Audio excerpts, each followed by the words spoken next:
irmãos e irmãs, a paz do Senhor Jesus. Aqui quem vos fala é o pastor Júnior Chaves. Eu venho nesse dia de hoje transmitir uma mensagem para vocês com o tema O Diálogo do Amor. Esse texto que nós vamos falar hoje se encontra no Evangelho de Jesus segundo escreveu João, capítulo 21, a partir do verso 10. Mas nesse momento, você que está aí na sua casa, onde quer que você esteja, eu quero te convidar a você inclinar a sua cabeça e que nós possamos fazer um instante de oração com os olhos fechados. Pai, nós oramos nesse dia de hoje, crendo, Senhor, que essa mensagem será uma mensagem restauradora. Nós pedimos ao Teu Espírito Santo que use esse meio, Senhor, de comunicação, esse vídeo, esse áudio, esse link, para que alcance pessoas, Pai, nesse momento. Que essa pessoa, Pai, que nesse instante, esse homem, essa mulher, essa pessoa que está sem esperança, ela possa ser restaurada através do diálogo do amor. Nós pedimos em Cristo Jesus que essa mensagem seja uma mensagem edificante e que toque todas as pessoas, Pai, que assim ouvirem e que outras pessoas possam ser instrumentos para que esse vídeo chegue na vida de alguém que esteja precisando. Essa é a nossa oração na pessoa de Jesus Cristo. Amém. Graças a Deus. Meus irmãos, eu quero fazer a leitura do Evangelho de Jesus segundo escreveu João, no capítulo 21, verso 10. E eu queria que você me acompanhasse aonde quer que você esteja nesse instante. Diz o texto sagrado: Disse-lhe Jesus: Trazei dos peixes que agora apanhaste. 11. Simão Pedro subiu e puxou a rede para a terra, cheia de 153 grandes peixes, e sendo tantos, não se rompeu a rede. 12. Disse-lhe Jesus: Venham, jantem. E nenhum dos discípulos ousava perguntar: Quem és tu? Porque sabiam que era o Senhor. Chegou, pois, Jesus, tomou o pão e deu-lhe, e semelhantemente o peixe. E já era a terceira vez que Jesus manifestava aos seus discípulos, depois de ter ressuscitado dos mortos. Depois de ter jantado, disse Jesus a Simão Pedro: Simão, filho de Jonas, ama-me mais do que estes? E ele respondeu: Sim, Senhor, tu sabes que eu te amo. Disse-lhe: Apacenta os meus cordeiros. Tornou a dizer segunda vez: Simão, filho de Jonas, ama-me? Disse-lhe: Sim, Senhor, tu sabes que te amo. Disse-lhe: Apacenta as minhas ovelhas. Disse-lhe terceira vez: Simão, filho de Jonas, ama-me?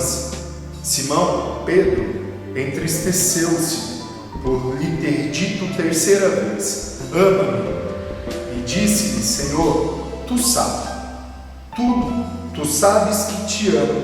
Jesus lhe disse: Apacenta as minhas ovelhas. Na verdade te digo que quando você era jovem, você vestia a você mesmo e andava por onde você queria. Mas agora que você é maduro, estenderão as mãos e outros te vestirão e te levarão para onde você não quer ir. Amém? Eu quero que nesse instante você me dê um minuto da sua atenção. O texto ao qual nós estamos tratando é um texto que se encontra no Evangelho de Jesus segundo escreveu João. Veja bem, se esse texto está escrito no Evangelho de Jesus segundo escreveu João, significa que nós precisamos fazer uma menção de quem é João. João, ele posteriormente vai ser conhecido como discípulo amado. A comunidade de João, a comunidade do discípulo amado, essa comunidade ela se estende ao longo do primeiro e do segundo século e é uma comunidade muito presente quanto aos textos bíblicos. João, ele era alguém como eu e você, mas a diferença de João é que João teve seu chamado, os biblistas dizem, entre 13 a 17 anos.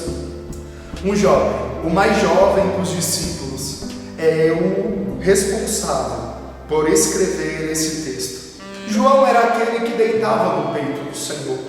João era aquele que a revelação lhe veio em 3,16, que diz que Deus amou o mundo de tal maneira que deu o seu único Filho, para que todo aquele que nele crê não pereça, mas tenha a vida eterna. João fala de amor. Esse João é um João que, diferente de Marcos, Mateus e Lucas, é alguém que começa a escrever o Evangelho tratando Jesus não somente como o filho de Maria, ou filho de José, ou uma genealogia qualquer, não. João vai tratar o Senhor como Logos, ele vai tratar o Senhor como Verbo, ele vai tratar o Senhor como a criação. João começa dizendo: no princípio era o Verbo, e o Verbo estava com Deus. Esse Verbo é o Senhor. Esse João, agora, quando escreve esse texto, é um João que ele não é mais um adolescente ou um jovem qualquer.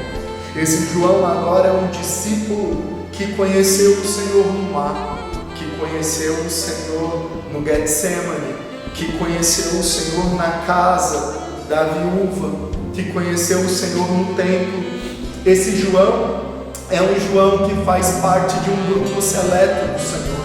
O Senhor não faz acepção de pessoas, verdade, mas o Senhor tem aqueles que o Senhor quer usar. João é um deles. Sempre que o Senhor orava, se você olhar para os textos bíblicos, você vai ver que era Pedro, Tiago e João. Eu dou ênfase a João, porque João ele recebe o nome do discípulo amado. Parece que a psicologia de João é uma psicologia de um discípulo doce, um discípulo carinhoso. E quando nós olhamos para esse texto, nós enxergamos que a partir desse exato momento, manifestou-se Jesus outra vez aos seus discípulos. Por que se manifesta Jesus outra vez aos seus discípulos? Porque a primeira vez que Jesus se manifesta, Jesus entra no templo que eles estavam, numa casa. Não se sabe muito bem também dessa casa, mas era uma casa de repente 10 a 15 metros quadrados. As portas estavam fechadas, os discípulos estavam atemorizados. Jesus entra e com as portas fechadas, Jesus diz para eles: paz seja convosco. Como é importante, nesse momento que as portas estão fechadas, eles terem a plena convicção de que com portas fechadas, Jesus ainda diz: paz seja convosco. Eu não sei qual é a porta que pode estar fechada na sua vida, devido a uma pandemia, devido a um desemprego, devido a uma depressão ou até mesmo um luto. Mas eu quero declarar para você que paz seja convosco aonde você estiver, e que essa paz exceda todo o entendimento em Cristo Jesus na sua vida. O que aconteceu? Tomé tinha faltado no primeiro culto. Tomé não sabia que o Senhor iria se manifestar. Mas 8 dias depois, a Bíblia diz que o Senhor vai ao mesmo local, as portas estavam fechadas, e apresentou-se no meio deles e disse: paz seja convosco. Agora esse culto estava diferente, porque esse culto ele tinha Tomé. Tomé sempre foi criticado por alguém de não ter fé, como sempre dizemos, mas quando Lázaro estava doente e Jesus estava sendo ameaçado em Betânia, a Bíblia diz que Tomé tinha condiscípulos, e esses condiscípulos, Tomé disse para eles: vamos até Betânia para que possamos morrer com o Senhor. Tomé era alguém que vive dentro de nós o sentimento que às vezes nós queremos negar. Alguém que tem feridas de incredulidade, feridas que o tempo causa, que essas feridas só podem ser curadas quando são tocadas na ferida do Senhor. Tomé olha e fala: eu só acredito que é o Senhor se eu tocar no Senhor. Tomé pensou, naquele exato momento, de que ele iria tocar nas feridas do Senhor, mas naquele exato momento foi Jesus que tocou nas feridas de Tomé, e aquela incredulidade de Tomé cessou. Pela terceira vez, manifesta-se Jesus aos seus discípulos. Os discípulos não estavam em qualquer local. Os discípulos estavam pescando no mar da Galileia. E essa pesca dos discípulos é uma pesca que quer deixar uma mensagem, e é sobre essa mensagem que eu gostaria de continuar compartilhando com você onde você estiver. Os discípulos, você já parou para pensar? Eles estavam de luto. Os discípulos não estavam vivendo qualquer momento. O Messias, o Salvador deles, eles estavam vivendo um luto junto a ele. E alguém que está enlutada é uma pessoa que o seu primeiro sentimento é um sentimento de negação. Os discípulos estão negando. Como pode? Ele era o Messias, ele é o Senhor, ele é o Salvador, e agora já não está mais conosco. E agora esse sentimento de negação se transformou em um sentimento de rebeldia. Eles dizem então, vamos voltar às nossas práticas anteriores. E quem puxa o primeiro ponto do barco parece ser Pedro. E alguém deve dizer assim, poxa, se Jesus confiou a Pedro a chave da oração que se liga na terra e será ligada no céu, se Jesus confiou a Pedro que sobre essa pedra será constituída a igreja, se Pedro está indo, nós também iremos com Pedro. Os discípulos seguem a Pedro porque enxergam em Pedro uma liderança. E o que as pessoas não conseguem entender desse texto é que líderes também passam por crise. Pedro é o líder da igreja e Pedro está passando por uma crise. Pare um instante para pensar. A última conversa de Jesus com Pedro foi Pedro dizendo, Senhor, eu irei contigo até morte e morte de cruz. Jesus olha para Pedro e fala, Pedro, meu amigo, ainda essa noite você me negará 3 vezes antes que o galo cante. Se Jesus olhasse para mim e para você em algum instante e dissesse assim, você vai me negar, qual seria a sua atitude? Seria uma atitude pedrocêntrica? Claro que essa palavra não existe, mas seria uma atitude de alguém com humildade, de reconhecer o seu erro. Pedro diz, eu jamais te negarei. E como você conhece o texto, Pedro nega Jesus 3 vezes. Jesus se manifesta às mulheres no templo, no túmulo. Jesus se manifesta aos discípulos de Emaús. Jesus se manifesta no culto. Jesus fala até com Tomé. Qual é o sentimento de Pedro? Jesus me esqueceu. Jesus não quer mais nada comigo. Jesus desistiu do meu chamado. Outrora ele me chamava de Petrus, a pedra que será levantada a igreja, sendo ele o fundamento. E agora, Jesus não quer mais ter diálogo comigo. Parece-me que esse é o sentimento que Pedro está enfrentando, e parece-me que esse é o sentimento que algumas vezes nós somos enganados por uma teologia rasa e mentirosa, que diz que todas as vezes que um filho de Deus erra, Deus entrega o seu filho de mão beijada ao inimigo. Me desculpe, a Bíblia diz em Mateus capítulo 7, que eu sendo mau, se o meu filho me pede um pão, eu não darei pedra. Se o meu filho me pede alimento, eu não darei cobra. Então essa teologia é uma teologia de alguém que não conhece a Deus. Porque todas as vezes que um filho do Senhor erra, todas as vezes que um filho do Senhor nega, o Senhor sendo pai, ele não entrega o seu filho de mão beijada ao inimigo. Muito pelo contrário, a Bíblia nos dá relatos de que o cair é do homem, mas o levantar é do Senhor. A Bíblia nos dá relato, e esse é um verdadeiro relato, que Pedro vai ter um diálogo com Jesus. Mas antes que esse diálogo acontecesse, alguns fatos são importantíssimos a ser relatados. Pedro era alguém experiente, um pescador experiente. E agora Pedro está pescando, e como da primeira vez que o Senhor o viu, Pedro não consegue pescar absolutamente nada. Mas de repente, alguém lá da beira do mar grita, vocês têm algo a comer?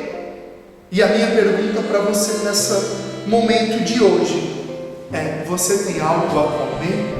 Você tem algo para se alimentar? Ou você está se alimentando de decepções, se alimentando de rebelias, se alimentando de negações, se alimentando de questionamento? Porque o mestre hoje pergunta: você tem algo para se alimentar? De repente, eles responderam não.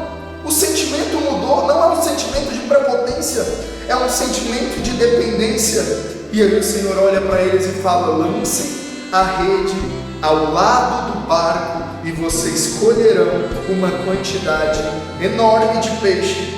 Enquanto aquele discípulo a quem Jesus amava disse a Pedro: João estava no barco. João disse para Pedro: Pedro é o Senhor. Quando Pedro ouviu que era o Senhor, a Bíblia diz que Pedro se vestiu e Pedro pulou ao mar e Pedro começou a nadar.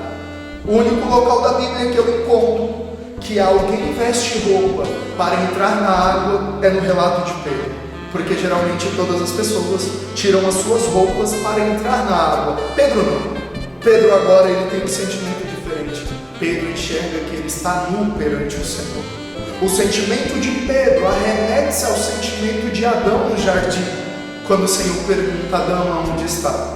E Adão diz: Senhor, eu estou nu. Senhor, eu pequei. Pedro nesse momento está dizendo: eu vou me vestir para me apresentar perante o Senhor, porque eu estou nu. Um detalhe curioso que eu gostaria de compartilhar é que a Bíblia diz que foram retirados 153 grandes peixes da água. Veja bem, ao primeiro olhar, esse texto nos passa desapercebido, mas 150 grandes peixes, ele precisa ter um pequeno cuidado. Por que te falo? Porque um pescador, quando ele vai ao mar, ele lança a sua rede, vai vir peixes pequenos, peixes grandes, peixes médios, vai vir alguma espécie de que não é peixe, e naquele momento dentro do barco, ele vai fazer uma espécie de colheita. Ele vai pegar o peixe pequeno e vai falar: não, esse aqui agora não. O médio ele vai falar: bom, esse dá. O grande não, esse tudo bem. Ah, essa espécie não. Mas o texto me relata de que naquele dia eles pegaram 153 grandes peixes. Mas Júnior, por que o número 153 é tão importante? Vejamos. A história nos diz, e um dos pais da igreja, conhecido como São Jerônimo, ele vai dizer que a simbologia dos 153 grandes peixes está arrematada de acordo com 153 localidades que estavam ao redor de Israel.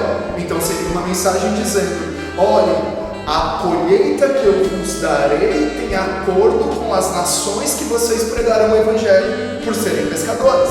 Essa é uma suposição. A segunda suposição, que esses 153 grandes peixes, é que todo pescador da época, segundo São Jerônimo também, que esses pescadores da época, existiam 153 espécies de peixe, e que nunca nenhum pescador conseguiu pegar 153 espécies ao mesmo tempo. É uma outra suposição. Mas para mim e para você, o que significa 153 grandes peixes que não rompem redes? Talvez seja uma mensagem do Senhor dizendo: não importa se você desistiu ou aonde você estiver, eu te trarei de volta com uma grande colheita de vidas, e essas vidas serão maiores do que um dia você alcançou. Eu quero lançar uma palavra profética sobre a tua vida, que o Senhor traga uma colheita de grandes peixes sobre você, mas que você não se sinta um grande pescador, mas que você se sinta apenas um pescador, mas que os peixes eles sejam almas vivas, na qual o Senhor vai te usar para serem alcançadas. O Senhor aquece uma fogueira, o Senhor chama eles, e de repente já tem uma fogueira, tem peixe e tem pão. Sabe o que eu percebo? Tem hora que Jesus precisa reaquecer chamas, nos dar alimentos e nos dar provisão, para que possamos continuar na caminhada. Lembra de Elias? O anjo acorda Elias, o papel do anjo era acordar Elias e dizer: Elias, come desse pão e bebe dessa água, porque longa é a tua caminhada, longa será a tua caminhada onde você estiver. Se você crer, você vai alcançar do Senhor coisas que você ainda não alcançou. Resumamos: Jesus Depois de jantar, Jesus chama Pedro à parte. Eu não sei onde Jesus chamou Pedro. Se Jesus sentou frente a frente, se Jesus sentou e começou a olhar para o mar, que era um grande lago, ou se Jesus foi andando, conversando com Pedro. Eu só sei que naquele momento, Jesus olha para Pedro e pergunta: Pedro, Simão, filho de Jonas, você me ama mais do que a todos? Irmão, irmã, como é difícil responder essa questão do Senhor. Se o Senhor te perguntasse: você me ama mais do que a todos que estão na sua casa, a do que todos estão na sua igreja, o que você responderia?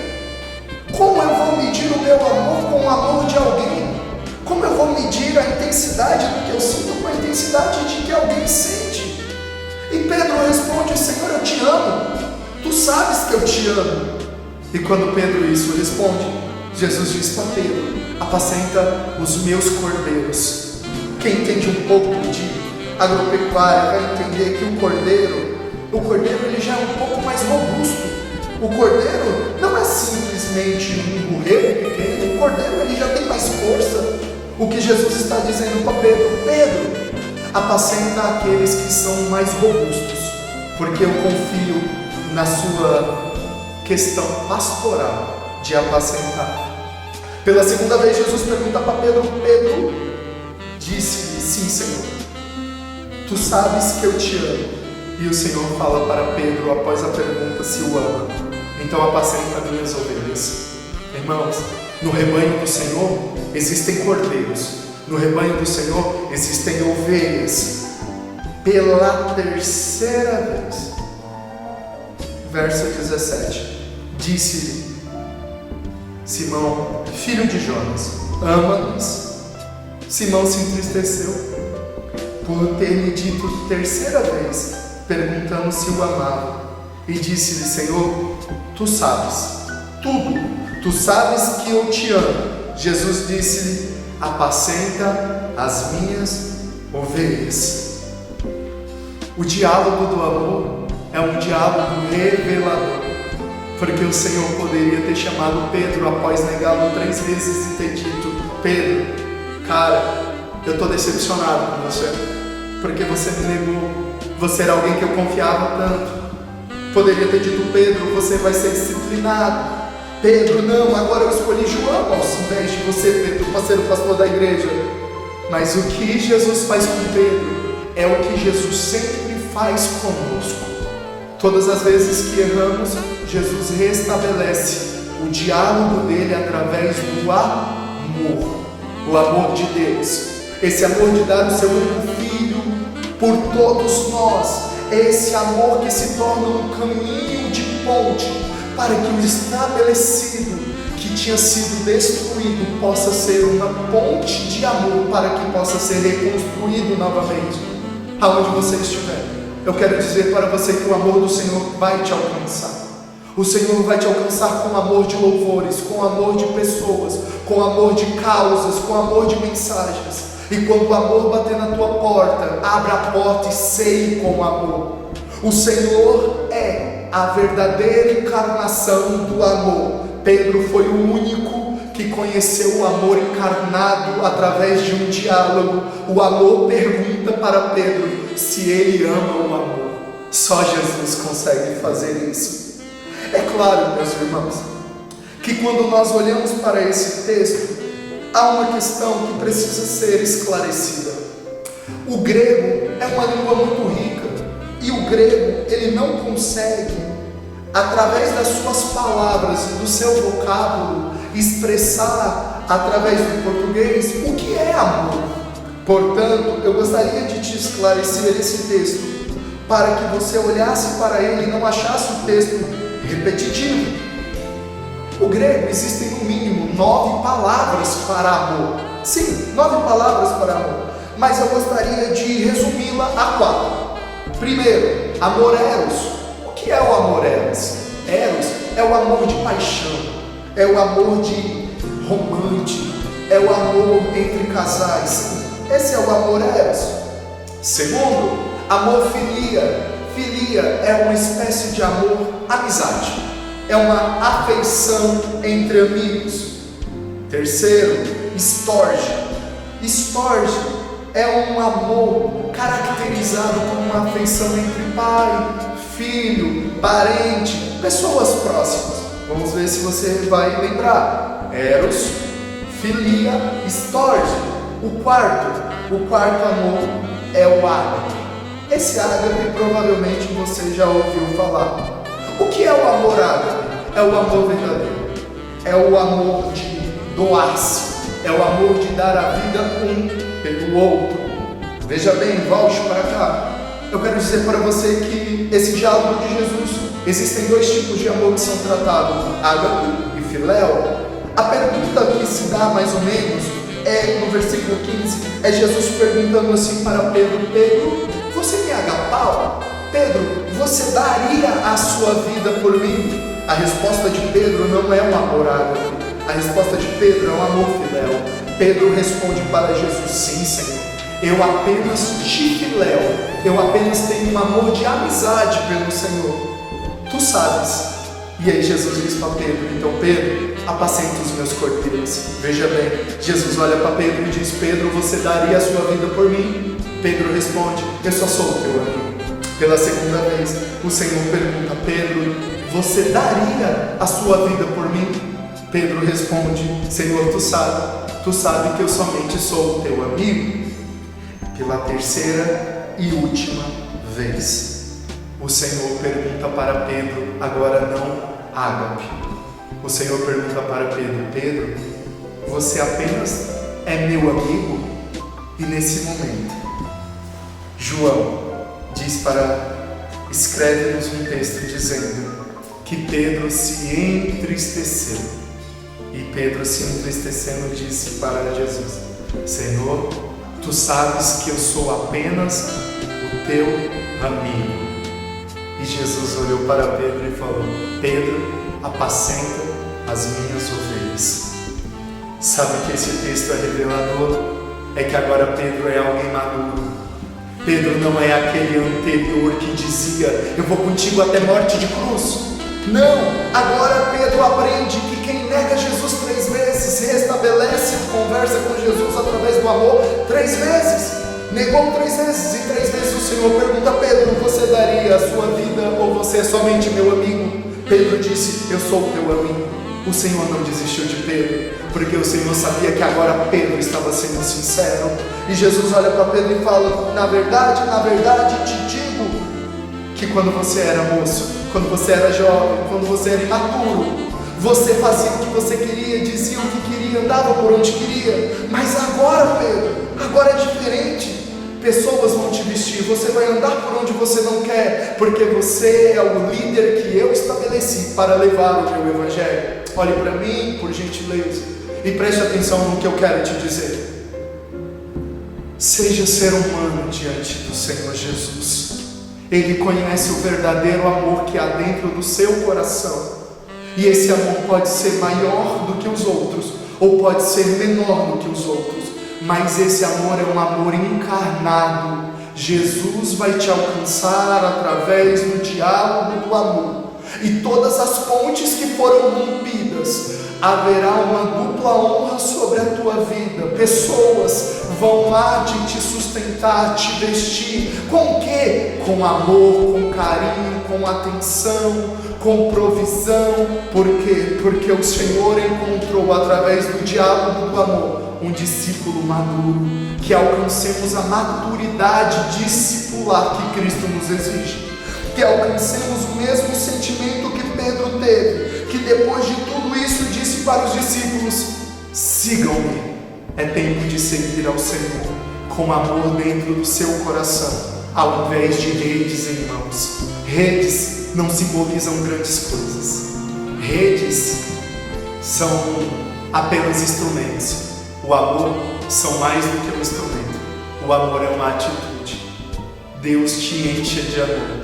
Eu gostaria de encerrar essa prédica com a palavra que Paulo escreveu à igreja de Corinto, no capítulo 12 da primeira carta. No capítulo 12 da primeira carta, No capítulo 13 da primeira carta, para ser mais exato, Paulo diz assim: ainda que eu falasse a língua dos homens e dos anjos e não tivesse o amor, eu seria como metal que soa ou como sino que faz barulho. Ainda que eu tivesse o dom de profecia e conhecesse todos os mistérios e toda a ciência, e ainda que tivesse toda a fé de maneira tal que transportasse os montes e não tivesse o amor, eu nada seria. Verso 8. Guarda isso no seu coração e fica com essa mensagem. O amor nunca falha, mas havendo profecias, serão aniquiladas, havendo línguas, cessarão, havendo profecias, desaparecerá, porque em parte conhecemos e em parte profetizamos. Verso 7. O amor tudo sofre, tudo crê, tudo espera, tudo suporta. O amor encarnado em Cristo Jesus mostrou que Ele tudo sofreu, Ele tudo creu, Ele tudo esperou, Ele tudo suportou, mas Ele espera que nós, como os discípulos do amor, façamos o mesmo e alcancemos outras vidas, além das que já foram. Que Cristo te abençoe na pessoa de Jesus. Amém. Paz do Senhor, irmãos. Paz para todos que estão assistindo esse culto. Nós iremos começar aqui com o louvor e que a graça do Senhor esteja sobre cada lar, sobre cada família. Que nesse momento difícil que nós estamos passando longe da casa do Senhor, longe de estarmos aqui presentes, que nós possamos interceder pelos outros em casa, para que essa situação acabe, para que nós possamos estar aqui em breve para adorar o Senhor, porque é muito ruim ficar distante da presença do Senhor. Hoje é muito especial para estarmos todos aqui reunidos, participando da ceia, mas foi na vontade de Deus que nós não estivéssemos aqui, porque tudo é pela vontade dEle, coisas boas e coisas ruins é da vontade dEle. Amém? Nós vamos louvar. Esse louvor é muito conhecido. Você que estiver em casa, ministre sobre a sua vida esse louvor, sobre a sua família.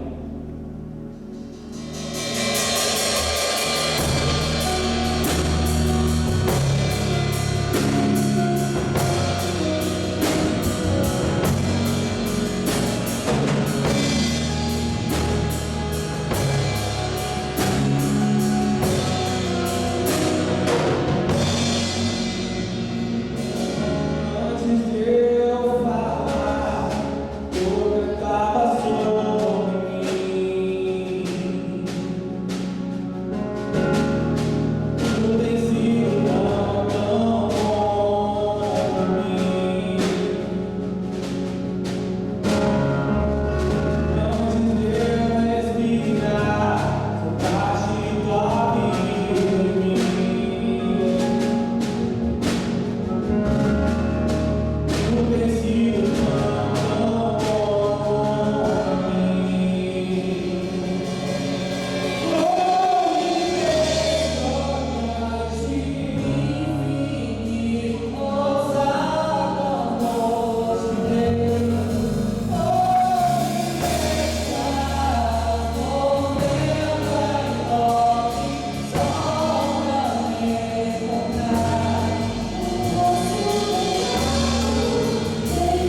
derruba as muralhas, destrói as mentiras pra me encontrar.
eu recebi do Senhor, o que também vos entreguei. Que o Senhor Jesus, na noite em que foi traído, tomou o pão, e tendo dado graça, partiu e disse: isto é o meu corpo que é dado por vós. Fazei isto em memória de mim. Todos e todas podemos participar.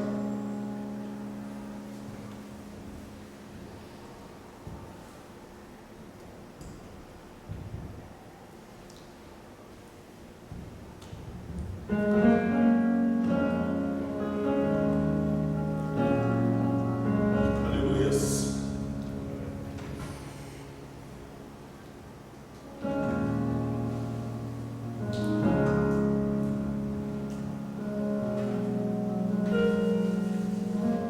Feche os olhos. Vamos consagrar a dádiva do cálice. Senhor Deus, Pai de nosso Senhor Jesus, nós consagramos, Senhor amado, a dádiva do cálice, símbolo do sangue derramado de nosso Senhor Jesus Cristo. Meu Pai, que seja antídoto para a nossa alma, cuida de nós, Senhor amado, nesse mês, para que seja remédio, Senhor, para o nosso espírito, que possamos trazer em memória, Senhor amado, esse sangue precioso, esse sangue inocente, que foi derramado na cruz do Calvário, por amor de nós. Nós consagramos esse elemento, a dádiva do suco de uva, em nome de Jesus. Amém.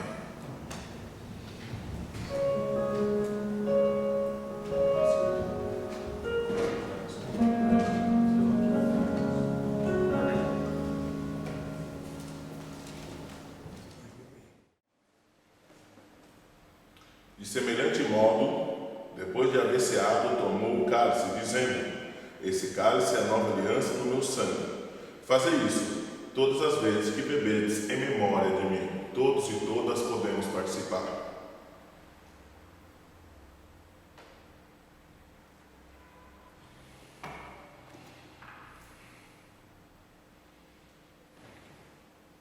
Senhor Jesus, nós entregamos, Senhor amado, a nossa vida, o mais esse período nas tuas mãos. Agradecemos, Senhor, a dádiva do pão, a dádiva do cálice. Esteja conosco o teu Espírito Santo. Por isso nós agradecemos, hoje e sempre. Amém.